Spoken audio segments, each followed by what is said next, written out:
Welcome to the Configure Price Quote podcast. My name is Frank Sohn and I'm the founder of Novo CPQ Consulting.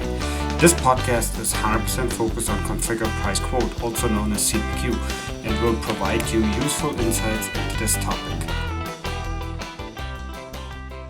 Today I'm very excited to announce Chris Schutz, co-founder and CEO of Logic, as my guest. Chris lives with his family in Chicago and is well known to anyone who knows CPQ since he was also one of the co-founders of Big Machines, which was sold to Oracle in 2013. Today I invited Chris to tell us more about their first customer success with Keysight Technologies and a lot of other interesting topics. So welcome back to the CPQ podcast, Chris. Hey, thanks, Frank. Chris, before we talk about Logic.io's latest achievements, tell our listeners who may not know you what you did before you co-founded Logic.io. Yeah, well, as you touched on a little bit a second ago, Frank, I started Big Machines back in 2000, and then we sold that to Oracle in 2013. I worked for Oracle for a number of years, but actually prior to founding Logic.io, I was retired for about 3/4 of a year. And actually, my plan was to be, retired kind of permanently. But this opportunity with Logic.io came up, which we'll obviously talk about a little bit more here in a minute. But I was retired, and my favorite hobbies include, working in my wood shop, working in my metal shop, building things, fixing cars, and that was some hobbies that I was very much looking forward to catching up on after I'd retired from Oracle. So after this early retirement ended, what do you like or dislike the most about the current startup phase? And I guess you could say startup phase, correct? It's hard to define what a startup phase really means. We've got about 20 customers now. We've got live customers. We've got a fully built out team of about 43 professionals now doing engineering, sales, customer success, customer support, marketing, and various functions. So I think we're probably exiting the startup phase, and we've got good processes in place to ensure customer success and happiness, and all the finance systems are in place. We're working on our ISO 27001 certification audits, which are happening now. So I think we're maturing pretty rapidly as a company. And we're excited about where things are headed in the market. We just had our first really sizable quarter in terms of bookings and revenue, and we'll be issuing a press release with a lot of details on that soon, which we're very excited about.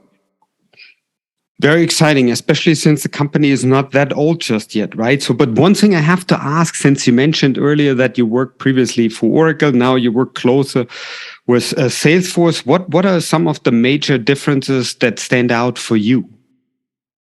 Well, both Oracle and Salesforce are amazing companies in their own right. Oracle, you look at the technology they have and the things that they can do with their core database product, and now their autonomous database product and their ERP cloud platforms. Those products are run by very talented leadership with amazing engineering teams. And for a lot of companies, those specific products are the only game in town, so to speak. If you need the fastest database, the most scalable systems, Oracle is still an amazing product to do that. What's really incredible about Salesforce is just the scale of the business that they've been able to do, not only in terms of revenue and being as large as they are on a revenue scale and still growing very rapidly. And the other thing that I really like about Salesforce is their culture around taking care of their customers, their employees, their community. And they really believe in this concept of just customer happiness at all levels through the journey. And that's something that we always preached at Big Machines. We had a phrase we called customer success equals our success. And so we're very maniacal about that here at Logic.io too, where we take care of our customers, and that aligns very well with the Salesforce philosophy of how they grow and scale that business. I think the other thing that is a lot of fun now, working more closely with Salesforce, is they have, as everyone knows, they really own the market for the technology systems that power the front ends of companies, from CRM to CPQ to marketing, to service. And that's a really awesome partner to have, because the systems that we're building with Logic.io play very much into that whole front office work for these companies. And so it's great to have a partner that really dominates that space like Salesforce. Excellent. We talk more about that in a minute. One question I want to ask you before we talk more about Logic.io is, what is one thing that people are generally surprised to find out about you? Yeah, it's an interesting question. I think in general, frankly, I'm not a super surprising person, which is, I guess, good and bad. But one thing that's, I guess, kind of interesting is every year of high school I spent in a different state and city. So we moved around a lot when I was in 10th grade, 11th grade, and 12th grade in high school. And I bring that up because I think that taught me perseverance, a certain amount of toughness, having to reacclimate every year. And I think although it was difficult at the time because we had to do it, I think it has taught me a lot in business and how, working with people and building relationships and, quickly acclimating to different environments. Wow, that's really truly something special, right? So because I think it prepared you then much earlier than everyone else for these tough situations. Anyway, thank you very much for sharing that. That was really interesting. Now, for anyone who's not familiar with Logic, can you very quickly remind us what products and services you offer? Yeah, sure, Frank. So we at Logic.io, we have a product which we call the Commerce Logic Engine. And it's a product configurator that's really designed to help companies configure and sell their products more efficiently and sell them faster and do it with a lot less overhead and maintenance. And the reason we call it the Commerce Logic Engine and not a product configurator is that a lot of our customers have taken this product configuration engine and they may use it inside of Salesforce CPQ to enhance the properties of Salesforce CPQ to basically supercharge their configuration process.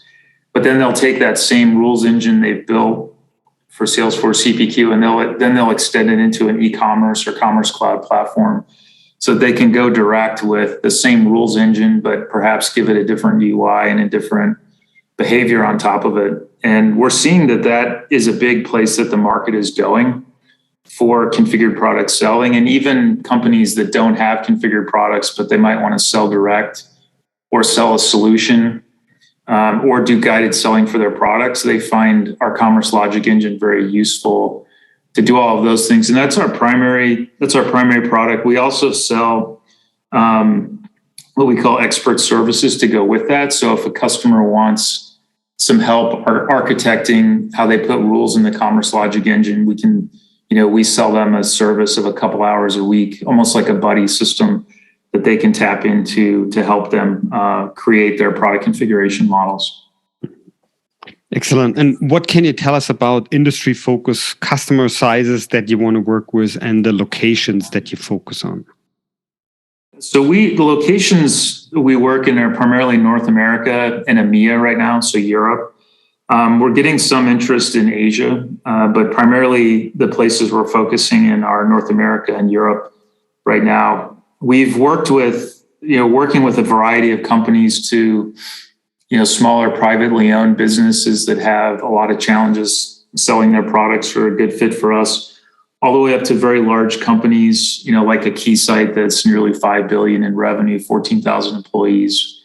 And so we're really stretching the gamut. I think we're very fortunate to have the engineering and product teams that we do, led by Richard Jones and Fazal Gupta, two very experienced individuals who has been able to, in the last 2 years, really build a world-class product that can scale to the very top of the market for the Fortune 500 and still be a very user-friendly, low-cost solution for smaller businesses. And we don't focus specifically on a vertical, but as you would expect, we do a lot of business in manufacturing, high tech, medical device, business services, building materials, software companies. So the product, the way we've designed the engine being an attribute-based configurator, it makes it very easy to go from a manufacturing use case where you're maybe generating very complex engineering, sizing, and bills of material,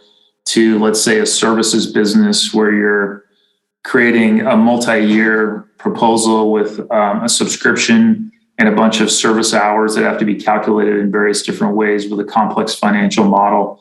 So we really put a lot of thought into the way the product goes together so that we can work both sides of that equation and do it in a very efficient, low TCO model for our customers. And I think you had almost a perfect segue here for me when you mentioned Keysight Technologies, right? So you had an announcement about that as one of your first customers who went live with, right? So tell us a little bit more about that. For example, what products and services do they sell? So what kind of complexity do they need? And why did they decide to use Logic? Yeah, we're really excited about Keysight. Keysight is a great company in the fact that they're very, very large. They do things at scale, but they're also a very, very innovative, very easy company to work with and very approachable. And they have a very talented, intellectual team in all aspects of the business, from their sales teams to their IT teams to their product engineering teams, as you'd expect. But what they do is they make very sophisticated network diagnostic equipment and oscilloscopes, and they sell into a lot of different businesses. So they'll sell to other network device companies so that they can analyze their equipment. They'll sell to comms companies so they can analyze their 5G networks. And they have a very significant defense business where they'll sell their equipment into the military so they can analyze complex like CAN bus architectures inside of military equipment or military networks. And their products, one way to think about it is they're oscilloscopes, but they're oscilloscopes that can cost hundreds of thousands of dollars with incredible capabilities to monitor these networks and signal processing capabilities of these networks. And this equipment not only has oftentimes a pretty significant initial capital cost to acquire it, but they also have a very significant services business where they'll go in and service the equipment and then calibrate it, because the measurements are very sensitive that their oscilloscopes can do. And so they have to be calibrated frequently. And they have a very large services business unit inside of Keysight that does that. They also have an interesting software business that they're adding to and acquiring. And then they're also acquiring other, network diagnostic businesses. So they're pretty active in the acquisition front. They use a variety. So prior to Logic.io, they used a couple of Oracle products. They use the EBS configurator and Oracle CPQ, and it's a pretty complex configuration model. Their most complex systems that they would configure in Logic.io could have thousands of options on them, thousands of rules to configure. Inside of Logic.io, we've done a lot of work in our admin to eliminate a lot of the custom development and custom scripting that they had to do with Oracle CPQ. There's a couple of products where when we moved them from Oracle into Logic, we're able to reduce the amount of scripting by several thousand lines. And some of those products went in with no advanced functions having to be created in Logic.io. So we really spent a lot of time in our admin to productize a lot of the common capabilities that these companies might need to do. And Keysight's a good example of that. And they're using Logic.io with their CPQ tools, and they're also using it on their corporate website. So you can go to keysight.com, you can select a product, you can select custom quote, and that'll launch Logic.io inside their website, and you can select options and then submit that into their sales team as a highly qualified, highly configured lead. So Keysight's interesting in the fact that they're really pushing this multi-channel approach of using configuration throughout their business. And how many people actually use the solution right now? Not the exact number, right? As more or less just to see that in the first phase one, you have only 10 users who use it, but in the end stage, you would expect 100 to use it, or did they go all in from phase one? They went all in from phase one. So they have a couple thousand users active in the system now. Mm-hmm. Excellent. And what improvements have they seen so far? Well, one of the biggest reasons for doing this is because of the complexity of their configurations, the performance and response time of the system has always been a challenge for them. And we were able to implement these products and do sub 100 millisecond response time for page updates. So their users really like that because there's no spinning dialog boxes to wait for. There's no save buttons. There's no update buttons. All of those things go away. And it's a truly interactive experience where users can pick options, see if the options, how they fit together, see the pricing in real time.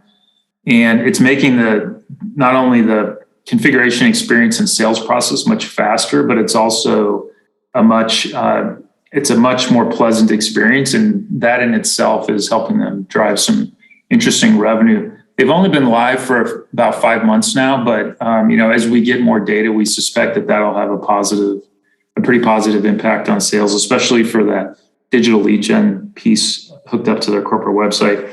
The other big piece that they've seen a benefit is just with maintenance of the tool. So they actually automated a lot of the migration processes to go from the old tools into Logic.io. They created some scripts on Salesforce that actually use our admin APIs to move the data into Logic.io.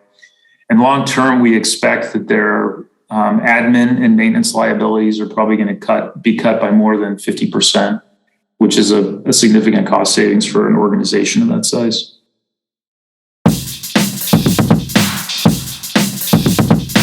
NovoCPQ Consulting helps you with all CPQ related questions. For example, we help customers to find the best CPQ solution for their business, and we help customers analyze their current business process to determine if and where CPQ can help. Here it's important to point out that we are 100% independent and always look out for our customers first. This means for us also that we don't get paid by any CPQ vendor for providing them new customers or for any other services. We are focused on our customers and always provide the best available information to them. We also help system integrators to improve their services, and we offer the only CPQ industry subscription that provides monthly CPQ news and trends. We have many other services, so check it out today at novocpq.com. Send me an email to frank.sohn@novocpq.com to learn how we can help you with your CPQ questions, and keep us in mind when you look for 100% impartial CPQ advice.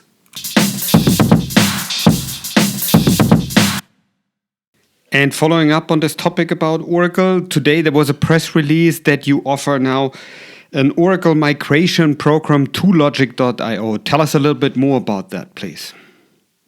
Yeah, we have a place on our website. If you go to our website, you can find a button to learn more about the program. We found over the last several months that Oracle customers are reaching out to us and asking us how we can help them because they have a lot of the challenges of performance and maintainability.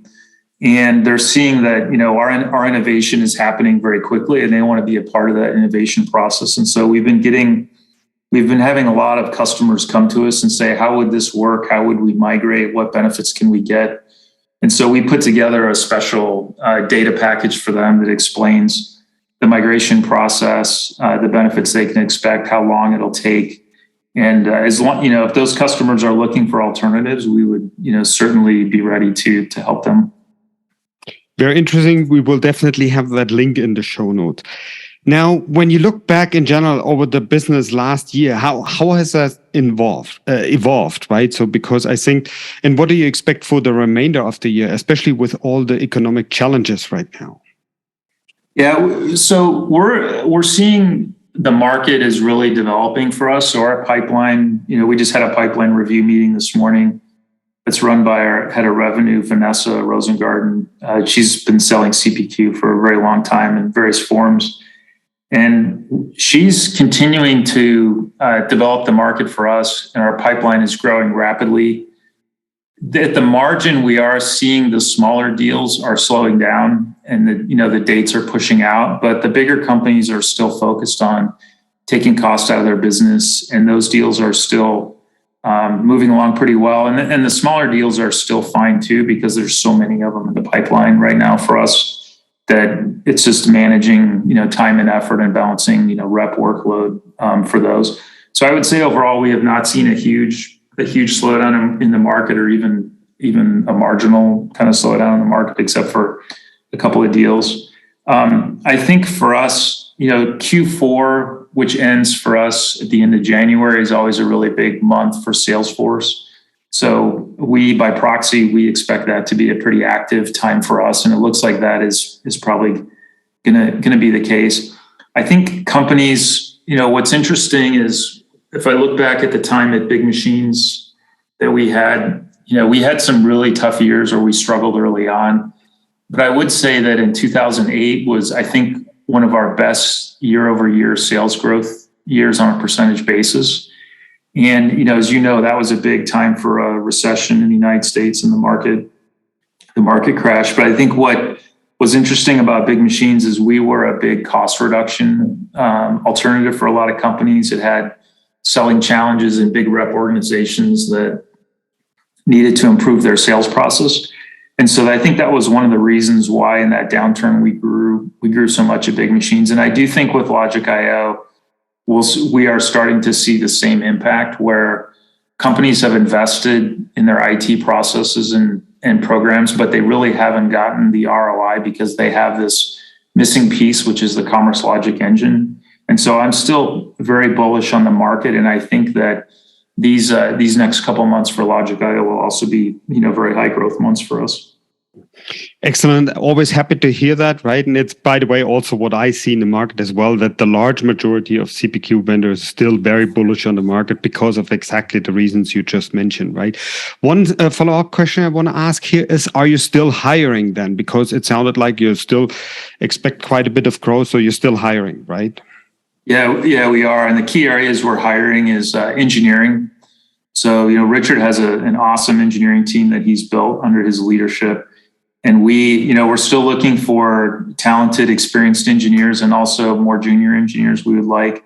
Also, we have an opening for a DevOps role. We have 2 sales engineering openings. And then also in our sales team, we're looking for a couple of more sales team members to help us out. And I guess that's interesting for anyone who's looking for new opportunities in this field, right? So have a look at that. It's definitely a very interesting company to keep track of. Now, one thing I want to ask you, Chris, also is recently there was Dreamforce, right? It used to be much bigger than it was right now. I still heard lots of positive things, even though Dreamforce was smaller this year, right? Was more intimate, allowed a little bit more, intimate is maybe not the right term here, right? So it was 45,000 people or something like that, but it was smaller than it used to be. Was just wondering, how was Dreamforce for your team this year? Dreamforce was great. I've probably been to 8 Dreamforces. I think in my career, this one was by far the best. I heard that it was smaller. It certainly did not feel that much smaller to me. I think the last Dreamforce I went to was 125,000 prior to this one. And although this one, I heard numbers 30 to 40,000, it certainly felt a lot bigger than that if I compare it to the ones that was over 100,000. It was very well executed. I loved the way that they did like the show floor, the partner pavilion. The concert was awesome. We had about 35 meetings, so we were really busy, so it was a very productive Dreamforce. We sponsored a couple of events. We got a lot of interesting companies we had not talked to yet. And so for us, I think the payback was really, really good on Dreamforce, and I'm really glad that we did it. Obviously, it's not an inexpensive thing to do, but it allowed us to talk to a lot of companies we had not met that were struggling with their sales processes. And so it was a really good event for us. And of all the Dreamforces I've been to, this one I actually personally enjoyed probably more than any of them. And it was a lot of fun to catch up with folks that I hadn't seen for a couple of years, and then also help them to grow their use of Salesforce in their business. Excellent. I think that may be a hint for anyone looking next year if they should or should not attend Dreamforce, right? So maybe worth doing that again after the pandemic. Another question that I think is interesting is that a lot of system integrators are very interested to work with you and your team, right? So, and I was just wondering, how is that working at this time? And are you still looking to sign up more system integrators to partner and do the implementations for you? Yeah, we are. We probably have about 30 system integrators now that are signed up in our partner program, and we have a couple different levels in the program that you can work your way through. We're always looking for more partners because the partners can have a lot of specific talents depending on what type of companies they work with and what part of the world that they work in. So we're always interested in talking to those folks. Of those 30 partners, there's about a dozen of them, I would say, that are very active, meaning they have multiple logos that we're working on together with them and either implementing or in a late pursuit of a sales process with them. So I think the partner interest has been really strong, which is really exciting and fun, and it helps us learn more about the market, which we really like. And we don't have a services team, so we rely completely on our partners to help us drive success with our customers through the process. We have a training program for the partners that you can sign up to be a partner. It's a pretty simple process. And then you just enroll in one of the training classes, and a 2-day class will give you probably about 90% of what you need to fully implement Logic.io in a pretty complex environment. So it's an easy process. If you're considering being a partner, I would say check it out, learn the product, and see if it's a good fit for your organization. And also especially for these partner things, what should they expect to invest in this? So you have certifications or something, or is the 2-day training effort, that's it mostly? We do have a couple levels of certification, and with that first 2-day class, you do get an initial certification, which I think partners have kind of had fun with. We've had a lot of people kind of posting them on LinkedIn, which has been exciting and fun to see. The investment's pretty minimal, and certainly if you have resources that are used to implementing Salesforce CPQ, I would say the lift is pretty easy. And if you have people that have worked with other configurators that are, particularly if they're attribute based instead of part based, that's also an advantage. I think if you're already doing sales process improvement projects or CPQ projects in your firm, I think actually adding Logic.io to your toolbox is a pretty low investment process to do that. Excellent. And as I said, so I see tons of partners who are very interested in this. I would say even the strongest interest from any CPQ vendor, right? So anyway, I think they know where they have to go if they want to learn more about this. Let's talk about one more topic. And there are so many today. I'm pretty sure we will not get through all of them, but this one I definitely wanted to talk about was you recently announced a study called State of B2B E-commerce for Manufacturers, right? So which you had commissioned by a third-party firm. Tell us more about that, right? So, for example, who prepared it, what was evaluated? Yeah, so this was the brainchild of a guy named Blake Grubbs, who runs our marketing team, and we're super lucky to have Blake. He's been doing some really cool, very innovative things in marketing, which I love. And this commerce study was a good example of that. So what Blake did is he contracted a third-party firm called Sinclair Metrics. And they specialize in looking at a series of companies across several different verticals. Manufacturing was a big one that they looked at. And they basically analyzed how difficult or how easy is it to do business with that company. So they would go on their website, try to learn about their products, see if they had a product selector, see if they had a product configurator or a pricer, see how hard it was to browse through their catalog of items, see how long it took for the company to get back to them with a specific technical request about a product. And the results of the study were really interesting. So we suspected some of the things that we saw, but some of the metrics around, I think it was 1 in 10 companies actually had a product offering that was easy to browse, do guided selling and configuration, and be able to find the exact product that you need. And what's interesting in the CPQ market is that a lot of these products that are sold today with a direct sales person involved, tomorrow will be a self-service driven product. And today, those folks that are interested in those products, the first thing they do is they go to the manufacturer's website, they try to learn about them. And the more they can learn, the more likely they are to engage downstream in the sales process. And so the fact that these companies have so little product definition available to their customers that's easy to digest and understand is actually slowing down their sales process. And right now, I think it's almost a peripheral concern that they may or may not be thinking about. But I do think a year from now, that'll be a must-have. And that's where the Commerce Logic engine comes in, where you need to be able to not only have a very easy to use, easy to maintain configurator for Salesforce CPQ, but you also need to be able to project that out on your corporate website and make it easy for your customers to comprehend and understand your offering very early on in the sales process. And that study proved it. There's a lot of other really interesting statistics in that study. I encourage folks to go to our website and download it and check it out. It's a really cool offering, and it's become primary research for a lot of other research firms have been utilizing that study, and you'll see additional studies published soon based on that, and they'll be quoting Logic.io in that.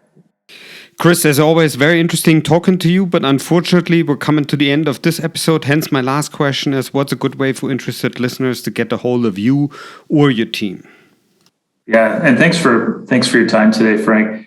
The best thing is our website, but anyone can always email me at any time, and it's just Chris@Logic.io, so LOGIK.io. Feel free to email me if you can't find something or if you have any additional questions about our products and services. And we will have all this information in the show notes. Chris, thank you very much for making time for the CPQ podcast today. Thank you, Frank. Great talking to you again.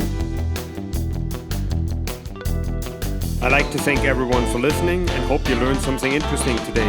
If you like the podcast, please go ahead and rate it on iTunes or share it with your friends and colleagues. In the meantime, you can find us online at www.novuscpq.com. So long, everyone.